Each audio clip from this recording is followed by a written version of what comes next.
Hay momentos que no se olvidan, no porque uno quiera recordarlos, sino porque se quedan grabados en algún lugar del cuerpo, en la garganta, en las manos, en la forma en que uno respira, cuando está solo y la mente vuelve sola a ese lugar. Para mí, ese momento fue una noche de martes. Yo estaba parada en el pasillo de la casa donde crecí, con el teléfono todavía encendido en la mano, las fotos abiertas en la pantalla, y el corazón golpeándome el pecho tan fuerte que casi no escuchaba nada más. Mi mamá gritaba. No recuerdo exactamente todas las palabras. El miedo y el dolor hacen eso, borran los bordes y dejan solo el centro.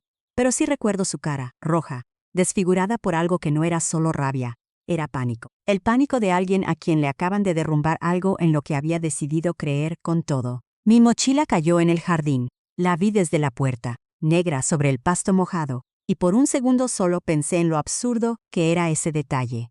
Todo lo que yo era, todo lo que había traído conmigo, tirado afuera como si fuera basura que alguien olvidó sacar antes. Entonces él se acercó. César no gritó. Nunca necesitaba gritar. Esa era su forma de ganar.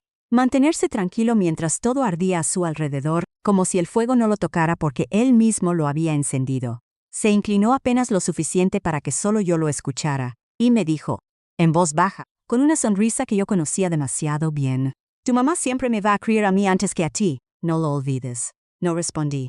No porque no tuviera nada que decir, sino porque sabía que cualquier palabra mía en ese momento era exactamente lo que él quería. Una reacción. Una prueba más de que yo era la exagerada, la difícil, la que siempre hacía todo más complicado. Recogí mi mochila del pasto y me fui esa noche sentada en la terminal esperando el primer autobús y me pregunté cuántas veces había llegado a ese mismo punto, sintiéndome sola dentro de una casa que supuestamente era mía, sin darme cuenta de que llevaba años caminando hacia esa puerta. Me llamo Brenda. Tenía 14 años cuando mis padres se separaron, y si tuviera que describir cómo fue ese momento, no usaría palabras como tragedia ni catástrofe. Fue más silencioso que eso, más frío. No hubo gritos en la calle. No hubo platos rotos ni maletas lanzadas por la ventana. Fue más parecido a ver cómo se apaga una luz. Despacio, sin que nadie la apague de golpe. Hasta que un día uno se da cuenta de que ya no hay claridad en el cuarto y no sabe exactamente cuándo desapareció.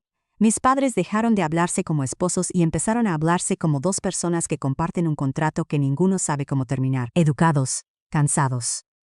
Completamente extraños el uno para el otro. Mi papá se llamaba Alejandro. Era un hombre tranquilo, de los que no necesitan llenar el silencio con palabras. Tenía trabajo en otra ciudad, una oportunidad que llevaba tiempo esperando, y cuando la separación llegó, esa ciudad se convirtió también en su salida. No lo digo con rencor. Lo entendí incluso entonces, aunque doliera. Él se fue, y yo me quedé. Mi mamá se llamaba Patricia. Yo me quedé con ella en la ciudad donde habíamos vivido siempre, con las mismas paredes, con los mismos muebles que de repente parecían demasiado grandes para solo dos personas. Al principio pensé que eso podía ser suficiente, que aunque todo doliera, al menos íbamos a aprender a vivir juntas. A construir algo pequeño pero nuestro. Yo era buena estudiante, no daba problemas, ayudaba en la casa sin que me lo pidieran 2 veces. No era una niña difícil, era una niña que había aprendido muy rápido que los adultos a su alrededor ya tenían suficiente con sus propios problemas, y que la mejor forma de no ser una carga era no necesitar demasiado. Eso creía que era fortaleza. Tardé años en entender que en realidad era una forma de desaparecer antes de que alguien me pidiera que lo hiciera. Mi mamá y yo tuvimos algunos meses así, ella y yo solas, reorganizando la vida, encontrando un ritmo nuevo. No era perfecto. Había días en que el silencio de la casa pesaba demasiado y ninguna de las dos sabía cómo nombrarlo, pero era nuestro. Y yo, con 14 años y toda la esperanza que uno todavía puede cargar a esa edad, pensé que íbamos a estar bien. Entonces mi mamá comenzó a salir con alguien, casi de inmediato, y así llegó César a nuestras vidas. César no llegó como llegan los villanos de las historias. No llegó gritando ni amenazando. No llegó con señales evidentes que cualquiera pudiera ver desde lejos. Llegó como llega la mayoría de las cosas que terminan haciendo daño. Despacio. Con buena presentación. En el momento exacto en que alguien estaba lo suficientemente vulnerable como para no hacer demasiadas preguntas. Mi mamá lo conoció a través de una amiga del trabajo. Me lo contó una noche mientras cenábamos, con una voz que intentaba sonar casual pero que tenía algo diferente adentro, algo liviano, casi juvenil, que yo no le había escuchado en mucho tiempo. La primera vez que lo vi, César llegó a la casa un sábado por la tarde, camisa planchada, zapatos limpios, una botella de jugo en la mano como gesto de cortesía, el tipo de detalle calculado que la gente usa cuando quiere causar una buena impresión sin que parezcas que está intentando causarla. Trabajaba en una empresa grande. Grupo Montiel se llamaba. Tenía un cargo que sonaba importante. Hablaba con la seguridad de alguien acostumbrado a que lo escuchen, y sabía exactamente cuándo hacer una broma para aliviar la tensión de una sala. Mi mamá se reía con él de una manera que yo casi no recordaba, y yo lo observaba, no porque fuera desconfiada por naturaleza. Era porque desde el primer momento hubo algo en la forma en que César me miraba que no encajaba con todo lo demás. No era una mirada extraña en el sentido obvio. No era algo que yo pudiera señalar con el dedo y decir, miren, ahí está el problema. Era peor que eso, era una mirada de evaluación. Como la de alguien que entra a un cuarto, lo recorre con los ojos, decide qué es útil y qué estorba y archiva esa información sin decir una sola palabra. En esa primera tarde, César me miró exactamente así. Y en menos de 10 segundos yo supe que en su versión de la vida nueva que quería construir con mi mamá, yo era los que sobraba. Pensé que quizás me estaba equivocando. Le di el beneficio de la duda durante semanas, meses incluso, pero un día, aproximadamente un mes después de que César había empezado a quedarse casi todos los días en la casa, lo escuché hablar con mi mamá en la cocina. Yo llegaba del colegio. Todavía traía la mochila colgada en el hombro. Me detuve en el pasillo porque escuché mi nombre, y cuando uno escucha su nombre en una conversación que no le incluyen, el cuerpo se paraliza solo. A tu hija le hace falta que alguien le ponga límites, le dijo César a mi mamá. Está en una edad complicada. Me quedé quieta. Esperé que mi mamá dijera algo. Que lo corrigiera. Que dijera, Brenda no es un problema. O simplemente no te metas. Cualquier cosa que me indicara que yo todavía tenía un lugar en esa casa, que no dependía de la opinión de ese hombre. Mi mamá respondió, sí, lo sé. Por eso me da tranquilidad que estés aquí. Me quedé parada en el pasillo sin saber qué hacer con eso. No era solo lo que había dicho. Era el tono. Tranquilo, agradecido. Como si César acabara de ofrecerse a resolver algo que la preocupaba desde hacía tiempo. Como si yo fuera un problema que por fin alguien iba a atender. Entendí algo en ese momento que tardé mucho tiempo en poder nombrar con palabras. Para ellos, yo no necesitaba apoyo, necesitaba corrección, y César había llegado dispuesto a dársela. Hay un tipo de daño que no deja marca visible. No es el golpe que uno puede mostrar. No es la herida que cualquiera puede ver y nombrar. Es el daño que llega en frases pequeñas, en tonos calculados, en momentos elegidos con precisión, siempre en lugares donde defenderse parece una exageración y quedarse callada parece una derrota.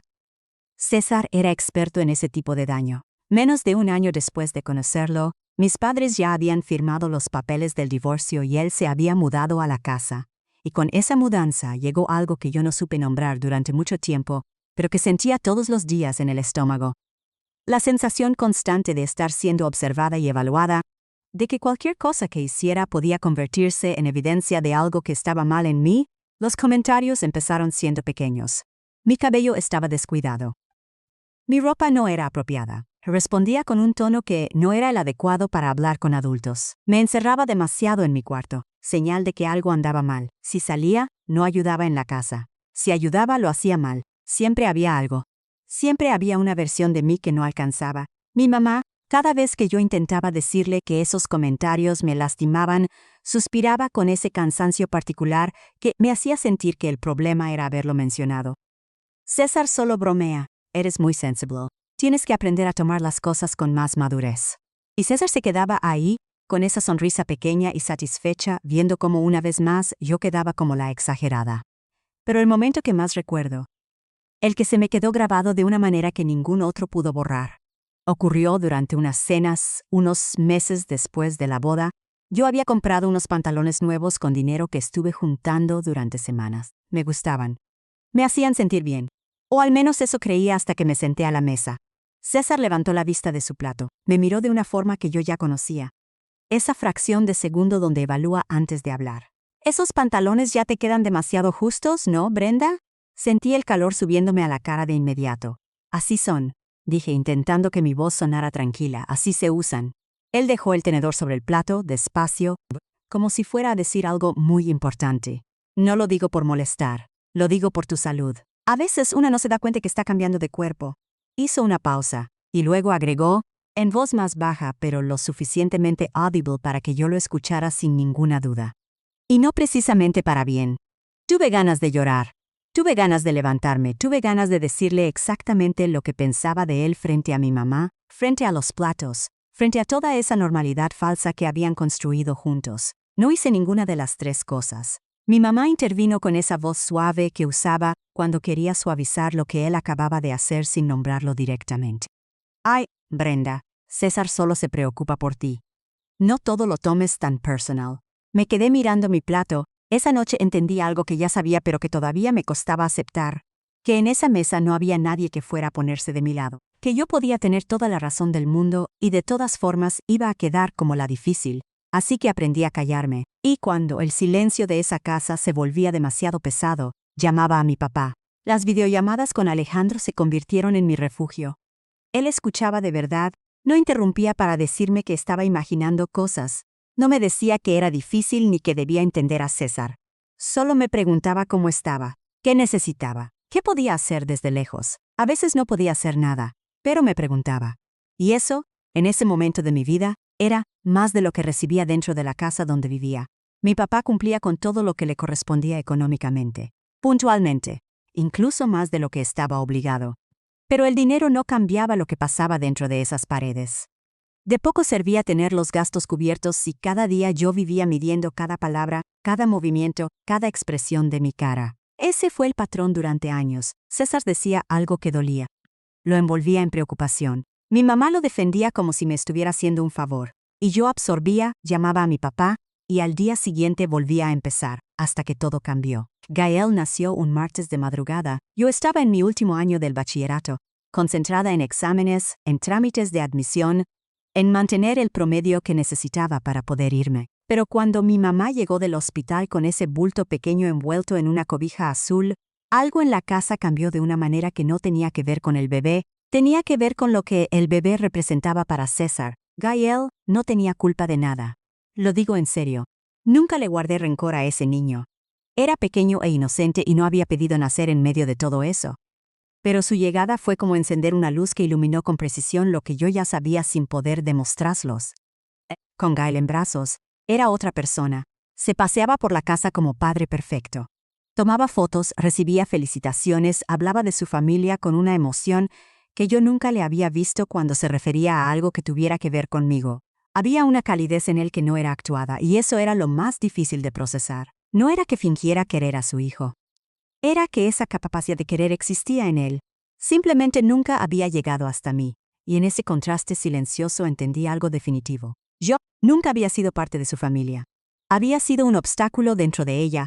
Mi existencia en esa casa empezó a registrarse únicamente cuando algo salía mal. Si cerraba mi puerta con demasiada fuerza y Gael se despertaba, era mi culpa. Si dejaba un vaso en la mesa era porque no ayudaba. Si necesitaba silencio para estudiar era egoísmo. Si me encerraba en mi cuarto, era mala actitud. Había dejado de ser una persona con necesidades propias para convertirme en una variable de error en la ecuación de la casa. Fue entonces cuando César empezó a viajar, decía que era por trabajo. Reuniones en otra ciudad, clientes importantes, juntas que no podían postergarse. A veces se iba 2 días. A veces una semana completa. Y esos viajes, que para mi mamá eran una ausencia que contaba con angustia, para mí eran aire. Cuando él no estaba, la casa respiraba diferente. Yo podía cenar sin esperar el comentario. Podía dejar un libro abierto en la sala sin que nadie dijera nada. El silencio dejaba de ser una trampa y volvía a ser simplemente silencio. Mi mamá, en cambio, lo extrañaba de una manera que me resultaba difícil de ver. Le mandaba mensajes constantemente. Le preguntaba si ya había comido, si el hotel estaba bien, si no estaba trabajando demasiado. Lo esperaba con una paciencia tierna que yo observaba desde lejos, pensando siempre lo mismo. Ojalá alguna vez me escuchara así a mí. Pero no me escuchaba así. Y con el tiempo dejé de esperar que lo hiciera. Me enfoqué en lo único que podía controlar: mis calificaciones, mis trámites, mi salida, el día de mi graduación. Mi papá cumplió su promesa y viajó para estar ahí. Lo vi entre el público antes de subir al escenario. Estaba sentado derecho, con una sonrisa enorme, aplaudiendo como si yo hubiera ganado algo inmenso. Mi mamá también estaba, con Gael en brazos y César a su lado. Pero cuando crucé el escenario para recibir mi diploma, el rostro que busqué primero fue el de mi papá. Después de la ceremonia, él me apartó un momento. Hablo en serio, Brenda, me dijo. Yo me encargo de todo lo que necesites para que estudies tranquila. Te lo ganaste. Ya sabía a qué universidad quería ir. La que estaba en la ciudad donde vivía mi papá. Lo suficientemente lejos de la casa de mi mamá para no tener que volver seguido, pero cerca de alguien que sí me hacía sentir querida. Esperé hasta una cena para decirlo. Mi mamá estaba dándole de comer a Gael. César acababa de regresar de otro viaje y se quejaba del tráfico, del hotel, de la comida, de todo, como siempre. Aproveché un silencio. Me aceptaron en la universidad. Dije, voy a estudiar en la ciudad donde vive mi papá.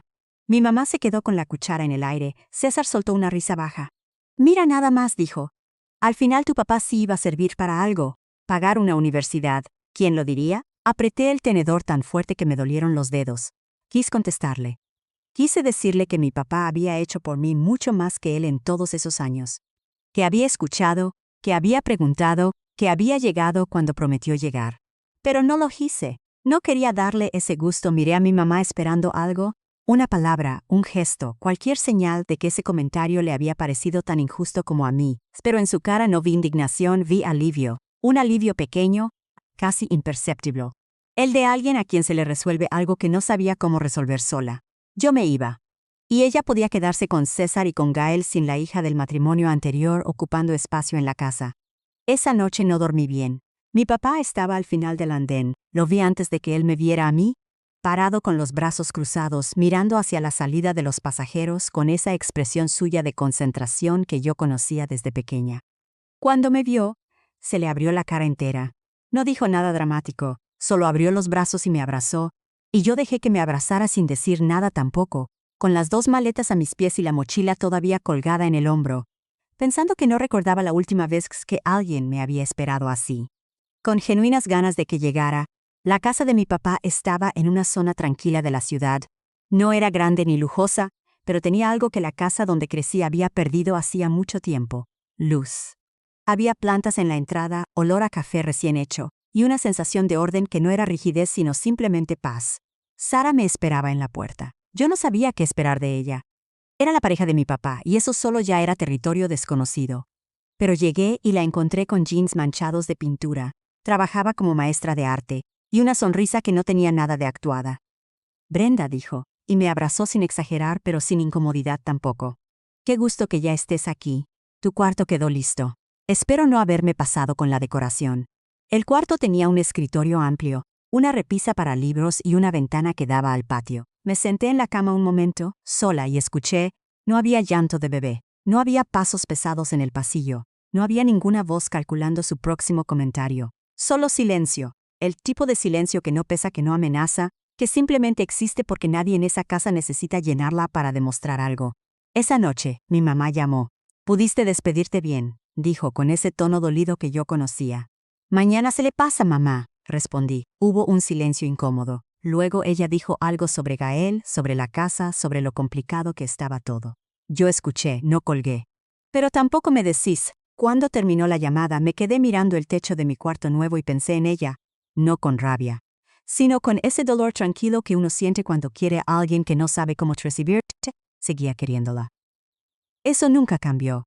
Las semanas siguientes fueron extrañas, pero buenas. Me inscribí en la universidad pública de la ciudad y empecé a acomodarme a los horarios, a los profesores, a caminar por calles que todavía no conocía de memoria. Conseguí trabajo de medio tiempo en un café del barrio. Café Las Flores, lo llamaban, que quedaba a 15 minutos caminando de la universidad. No era fácil. Había turnos pesados, clientes impacientes, días en que llegaba con los pies adoloridos y todavía tenía que abrir los apuntes. Pero había algo en ese cansancio que era completamente diferente al que había cargado en la casa de mi mamá. Ese cansancio era mío. No venía de estar soportando a César ni de medir cada palabra antes de decirla. Venía de estar construyendo algo. Pequeño, imperfecto, pero mío. Mi compañera de cuarto en la residencia universitaria se llamaba Jimena. Estudiaba música y practicaba horas extrañas, pero también me dejaba café en el escritorio cuando llegaba tarde. Nos hicimos amigas sin forzarlo, de esa manera en que la amistad ocurre cuando 2 personas simplemente se permiten ser como son. Por primera vez en años yo era como era sin pedir permiso, sin esperar el comentario, sin calcular si existir demasiado iba a molestar a alguien. Pasaron varios meses así, entonces todo cambió, era un martes cualquiera. El café estaba lleno a media tarde, gente de oficina, estudiantes, algunos que venían solos con una computadora y se quedaban horas. Yo llevaba ya varios meses trabajando ahí y conocía el ritmo del lugar como si fuera mío. Sabía qué mesas pedían la cuenta rápido, cuáles necesitaban que uno se acercara 2 veces, cuándo el ruido de la máquina de café iba a tapar cualquier conversación. Estaba recogiendo vasos de una mesa cerca de la entrada cuando escuché la risa. Me detuve. No fue un pensamiento consciente. Fue el cuerpo reaccionando antes que la mente. Una risa que reconocí sin querer reconocerla, que me produjo algo físico en el pecho antes de que yo supiera por qué. Levanté la vista hacia la esquina del local. Ahí estaba César, no estaba en una reunión. No estaba con clientes. No estaba en ninguna de las juntas importantes que justificaban sus viajes frecuentes a esta ciudad. Estaba sentado frente a una mujer que yo no conocía, inclinado levemente hacia ella, tomándole la mano sobre la mesa con la naturalidad de alguien que lleva mucho tiempo haciéndolo. Segundos después la besó. No fue un gesto rápido ni discreto. Fue el beso de un hombre que está exactamente donde quieres estar, con tiempo, con confianza, sin mirar alrededor para verificar que nadie lo ve. Sentí que se me cerraba el cuerpo entero. Elisa, le dije a mi compañera en voz baja, sin apartar los ojos de él. ¿Puedes cubrir esa mesa? Necesito tomarme mi descanso. Me metí al área de empleados. Desde la ventanilla pequeña de la puerta podía seguir viéndolos. César sonreía. Pero no con esa mueca calculada que yo conocía, no con la sonrisa de quien acaba de decir algo que sabe que va a doler. Sonreía de verdad, con la cara abierta y relajada de un hombre feliz. De un hombre que no está actuando. Saqué el teléfono y empecé a grabar. Me temblaban los dedos. Cuando Elisa entró al área de empleados y me encontró sentada en una caja, blanca como papel, me preguntó qué había pasado.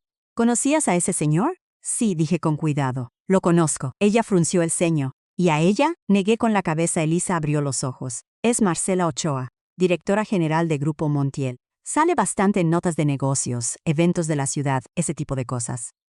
Sentí un golpe en el pecho. Grupo Montiel. La empresa donde trabajaba César. Esa noche no pude dormir. Cerca de la medianoche abrí la computadora y busqué su nombre.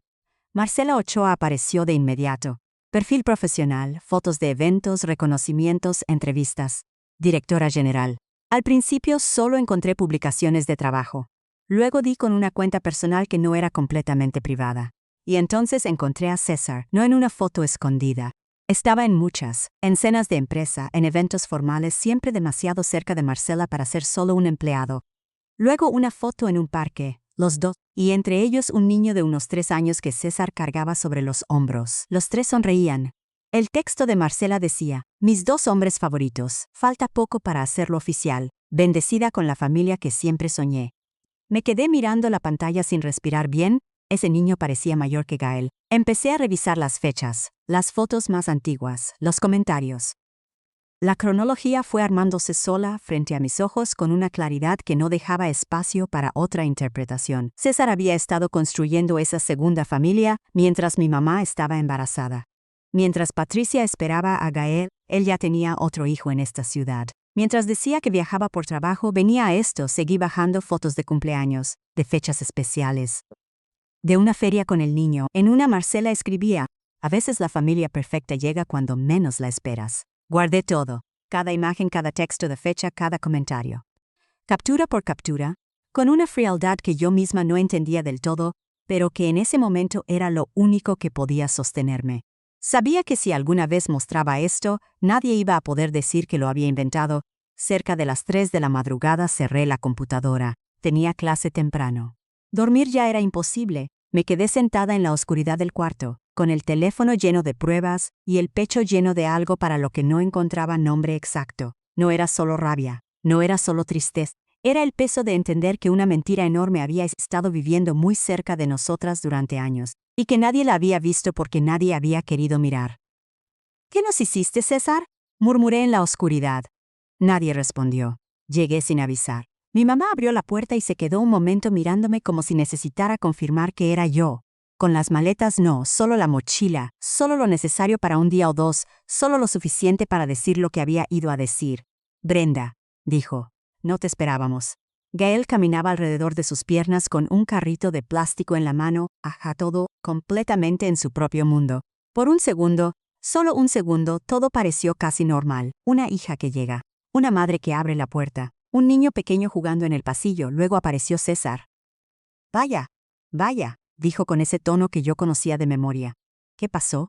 ¿Te corrieron de la universidad por reprobar y vienes a que te rescaten? Mi mamá soltó una risa nerviosa. César, no empieces. Forcé una sonrisa. Voy con promedio alto, de hecho. Él me miró de arriba a abajo, qué bueno. Aunque esa ropa cada vez te queda más rara, ahora está de moda vestirse como si todo fuera prestado, ¿verdad? Me mordí la lengua. El resto del día transcurrió así. Un catálogo interminable de comentarios pequeños que individually no significaban nada y juntos lo significaban todo. Si ayudaba en la cocina, lo hacía mal. Si me sentaba, era floja. Si miraba el teléfono, era adicta. Si estaba callada, era mala educación. Pero esta vez yo lo observaba desde un lugar diferente. Ese hombre que se paseaba por la casa con la autoridad de quien cree que nunca va a rendir cuentas, era el mismo que yo había visto en el café Las Flores, tomándole la mano a otra mujer. El mismo que tenía otro hijo. El mismo que había estado construyendo otra vida mientras mi mamá lo esperaba con mensajes, preguntando si había comido bien. Lo miraba y pensaba, ya sé quién eres, en la cena. Mi mamá sirvió los platos y César hizo su comentario sobre la comida. Sobre cuánto me había servido, sobre el espacio que ocupaba, sobre el refrigerador que iba a necesitar la casa si yo venía seguido. Mi mamá soltó una risita. Lo miró con esa ternura que yo había visto 1000 veces y que cada vez me costaba más entender. El teléfono me pesaba en el bolsillo. Después de cenar me levanté hacia las escaleras. ¿A dónde crees que vas?, dijo César desde la mesa. A mi cuarto, se rió. Tu cuarto, ese ya es mi oficina. Lo convertimos hace meses. ¿No te dijo tu mamá? Miré a mi mamá. Ella evitó mis ojos. Se me olvidó mencionarlo, dijo en voz baja. Tragué saliva. Puedo dormir en el sillón. César negó con la cabeza. Vas a estorbar. Mejor regresa esta noche. Aquí está complicado con el niño. Miré a mi mamá otra vez. Esperé que dijera algo que ofreciera una cobija, una esquina, cualquier señal de que yo seguía teniendo un lugar en esa casa, que no dependiera de su permiso. Ella asintió. César tiene razón, hija. Sería mejor que busques dónde quedarte esta noche. Algo se rompió. No fue solo el cuarto. Fue entender que mi mamá no había olvidado decirme que ya no tenía habitación. Simplemente no le había importado lo suficiente para hacerlo. ¿Por qué siempre haces esto?, le pregunté. La voz me temblaba. ¿Por qué siempre te pones de su lado? ¿De verdad no ves cómo me trata? ¿No lo has visto todos estos años? Mi mamá acomodó a Gael en su cadera y frunció el ceño. Brenda, otra vez estás exagerando. César solo tiene un sentido del humor pesado. Tú siempre te lo tomas todo como ataque. ¿Sentido del humor?, repetí. ¿Así le llamas a burlarse de mi cuerpo, de mi ropa, de mi papá, de todo lo que hago? Él me odia, mamá. Siempre me ha odiado. Y tú nunca me defendiste. César dio un paso hacia adelante con esa sonrisa de siempre. Ya, Brenda. No hagas una escena. No conviertas esto en otro berrinche. Ahí se me acabó la paciencia. Cállate. Dije. Mi mamá abrió mucho los ojos, saqué el teléfono. Abrí la primera foto y se la puse frente a la cara de César. Él y Marcela en el café, tomados de la mano, inconfundibles. Su sonrisa desapareció. El color se le fue de la cara en segundos. ¿Qué es eso?, preguntó mi mamá acercándose. ¿Quieres explicarle tú?, dije. ¿O le explico yo qué tipo de viajes de trabajo haces cuando dices que estás en reuniones? Pasé a la siguiente foto. César con Marcela y el niño en el parque. O tal vez, prefieres contarle de tu prometida. Tu jefa. La mujer con la que tienes otro hijo. La casa quedó en silencio, solo se escuchaba la respiración inquieta de Gael. César abrió la boca. Eso no es lo que parece, dijo al fin. ¿Qué parte?, pregunté. ¿Las fotos? ¿Las fechas? ¿El anuncio de compromiso de hace 2 semanas? Mi mamá estaba pálida. Alcanzó a mirar una imagen, lo suficiente para reconocerlo, pero apartó la cara como si le quemara. No quiero ver nada, dijo. Y luego, más fuerte. ¡No quiero ver nada! Gael empezó a llorar. ¿Cómo te atreves?, gritó mi mamá con la cara roja y los ojos llenos de lágrimas. Siempre quisiste separarnos. Nunca soportaste que yo fuera feliz. Te estoy mostrando pruebas. Me estás mostrando tu coraje. Tu necesidad de destruir lo único bueno que tengo. Lo único bueno, repetí. Ella apretó a Gael contra su pecho. César ha sido mejor padre para tu hermano de lo que tu papá fue para ti. Esa frase me dejó sin aire, me quedé mirándola. No sentí rabia, sentí un cansancio enorme, como si algo que llevaba años sosteniéndose me hubiera caído encima de golpe. Mi mamá caminó hasta la entrada, tomó mi mochila del piso y la arrojó al jardín. Fuera, dijo. Fuera de mi casa. Caminé hacia la puerta con las piernas pesadas. Al pasar junto a César, él se inclinó apenas lo suficiente para que solo yo lo escuchara. Tu mamá siempre me va a creer a mí antes que a ti. No lo olvides. No respondí. Si abría la boca iba a llorar ahí mismo. Y eso era lo último que iba a darle. Esa noche, de regreso en mi cuarto, me quedé mirando la pantalla durante mucho tiempo. El perfil de Marcela Ochoa abierto. El botón de mensaje ahí. El cursor parpadeando como si esperara que yo tomara una decisión que no sabía si me correspondía tomar. Pensé en si tenía derecho, pensé en si era mi lugar meterme más, si iba a empeorar todo, si ella me iba a creer o si simplemente iba a avisarle a César y todo iba a regresar multiplicado contra mí. Luego pensé en César inclinándose en la puerta, en su voz. En esa certeza tranquila con la que me había dicho que nadie me iba a creer y escribí. Señora Ochoa. Tengo información importante sobre César. Sé que esto puede sonar extraño viniendo de alguien que no conoce, pero necesito hablar con usted. Tiene que ver con su compromiso. Respondió después de unos minutos preguntando quién era yo. Le mandé una foto donde César aparecía con mi mamá y otra donde aparecía con Gael. ¿Dónde podemos vernos? Acordamos el Café Las Flores. La sugerencia fue de ella, sin saber que yo trabajaba ahí, sin saber que en ese mismo lugar había comenzado todo. Llegué temprano y me puse el uniforme. Le pedí a Elisa que me cubriera si era necesario. A la hora acordada, Marcela Ochoa entró por la puerta. Era una mujer que no necesitaba levantar la voz para imponer presencia. Cabello recogido, ropa impecable, una expresión seria pero no hostil. Cuando se acercó a mi mesa y me miró, había en sus ojos algo que yo reconocí. La concentración de alguien que ya sospecha pero todavía espera estar equivocada. Brenda dijo. Sí. Gracias por venir. Me senté frente a ella. Sentí vergüenza, no porque hubiera hecho algo malo, sino por lo que estaba a punto de deshacer. Antes de mostrarle algo, quiero decirle que lo siento mucho. Su rostro cambió apenas. ¿Qué pasa con César? Saqué el teléfono. Esta es mi mamá, Patricia. Y este es su esposo, César, mi padrastro. Están casados desde hace varios años. Tienen un hijo juntos, mi hermano Gael. Marcela miró la pantalla. Su mano se quedó completamente inmóvil junto a la taza de café. Eso no puede ser, dijo en voz baja. Pasé a la siguiente foto, luego a otra, las capturas de sus publicaciones. Las imágenes donde aparecían los tres, ella, César y el niño, con fechas que no dejaban lugar a interpretación. Sé que usted tiene un hijo con él, dije con cuidado. Y sé que él le dijo que era soltero, que no tenía familia, que estaba esperando el momento correcto. Marcela no parpadeaba.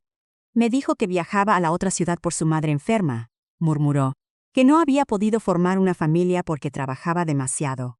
Se rió, pero no había humor en esa risa, solo el sonido de algo rompiéndose con dignidad. Yo lo defendí en la empresa. Cuando decían que era demasiado ambicioso, yo metía las manos por él. Creo que usted no sabía nada, dije. Por eso vine.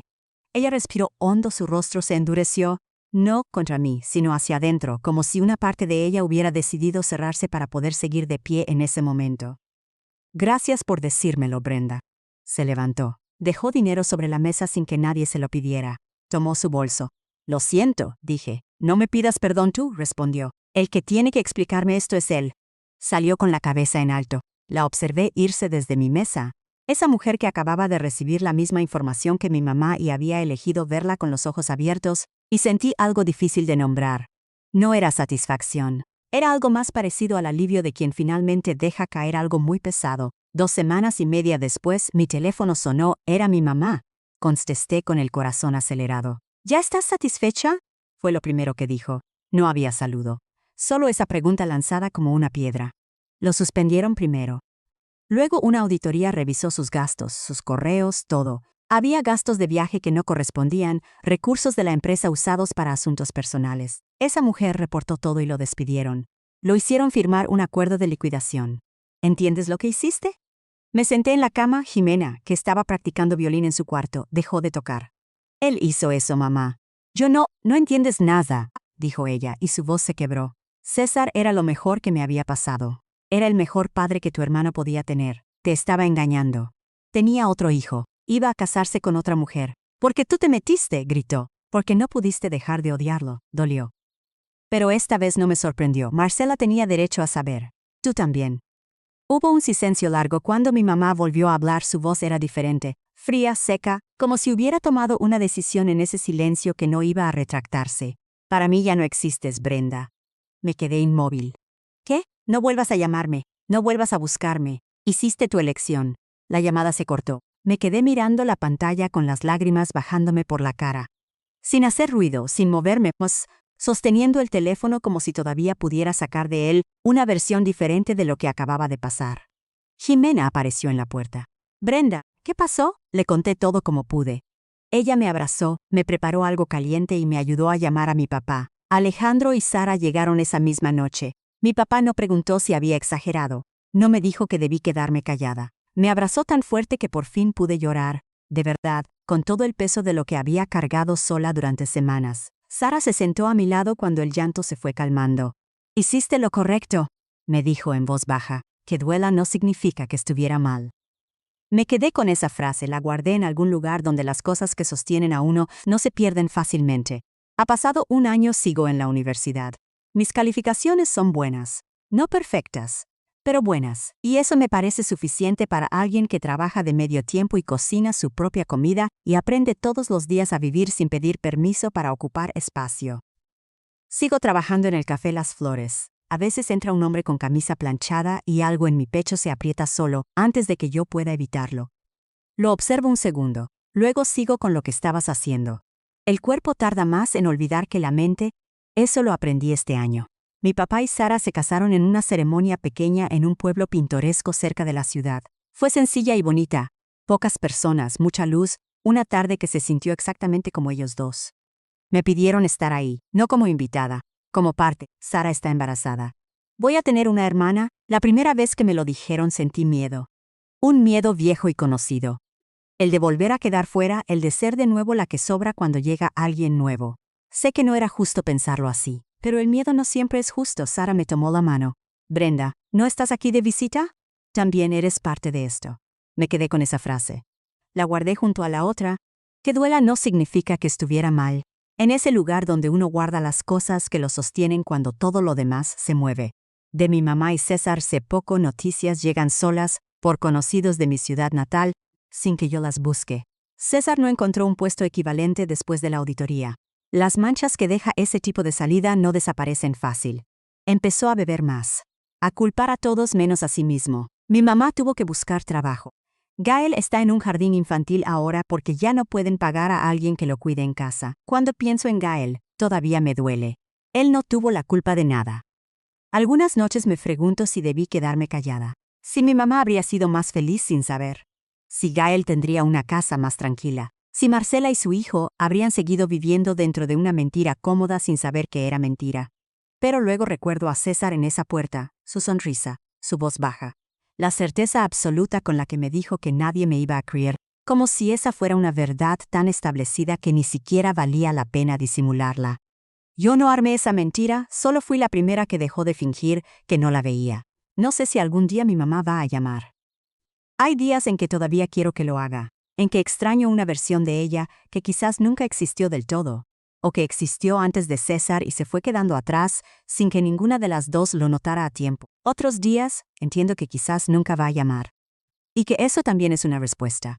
Lo que sí sé, lo que cargo conmigo ahora sin que pese, es esto. Ya no vivo en una casa donde tengo que medir cada palabra antes de decirla. Ya no espero un comentario cuando me siento a comer. Ya no pido permiso para existir. Esta noche estoy en mi escritorio. La ventana está abierta hacia el patio. Hay una brisa pequeña que mueve apenas las hojas de la planta que Sara me regaló cuando me mudé. El café se está enfriando junto a mi computadora. Tengo apuntes abiertos, una tarea pendiente, un examen la próxima semana. Hay silencio. Un silencio que no pesa, que no amenaza, que no espera nada de mí. Es mío eso, después de todo, es suficiente.